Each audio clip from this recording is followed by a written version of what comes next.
Last week, members of the Attleboro Historic Preservation Society were treated to an in-depth presentation about a historic building within the city. The Society held their monthly meeting at the Ezekiel Bates Masonic Lodge, where Grand Historian Walter Hurt gave a presentation about the history of the organization. After the presentation, we spoke with Mr. Hurt to learn more about the event. I was invited by Ezekiel Bates Lodge and by Brian Simmons, who's the host of the event, to come and speak about the history of Freemasonry in Attleboro. And I'm the Grand Historian of the Grand Lodge of Massachusetts. I used to be just a pretty good historian, but now I'm a Grand Historian. And I'm sort of the historian for the entire jurisdiction. And I'm not a member of Ezekiel Bates Lodge, but I'm interested in it, and because I have a website which has all of the materials that have been published statewide, I could look some things up. As a result, I was able to put together a historical program where I described the founding of the lodge, some of the background history, and some of the context in which the lodge began to function and continued to function. Well, I think people generally are interested in history. I am. Obviously, a lot of people in that room are. And I think that by connecting with our past, we understand our present.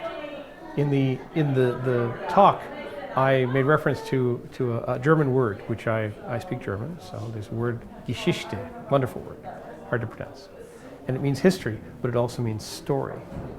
And all the people who found history boring, none of whom were in that room, I should mention, understand that history is really a story that you can tell and you can have told to you. And it connects us with our past. Otherwise, we have no sort of fundamental basis for why we're here and what we're doing. Freemasons particularly, because our cultural aspect is so firmly rooted in this long tradition, which goes beyond the beginning of Masonry in Massachusetts and goes truly beyond the beginning of organized Freemasonry in England, and may stretch back all the way to the Middle Ages and possibly beyond. It's not so much that there are any deep, dark secrets. You know, we don't know who's buried under that church in New York or what's inside Crazy Horse in South Dakota, but more what it is that has been transmitted from age to age. Our ethics, our secular religion, if you like, our principles, which are simple principles: honesty, virtue, prudence, caution. We try to teach men who come through our door to be better men.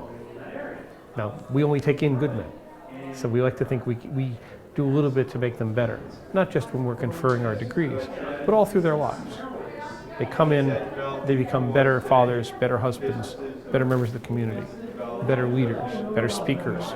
Sometimes that works, obviously sometimes it doesn't. But we like to think that we communicate things that are important in a way that still makes sense. You can get any of the information we give out. You can find it online. It's all decoded. Every conspiracy theorist will tell you everything that you need to know, including the fact that I'm not telling you the truth. But in fact, I am telling you the truth. There are no deep, dark secrets, except to become master of oneself. That seems like a perfectly reasonable thing we should be doing. And we should make society better, one hall, one town, one group, one man at a time.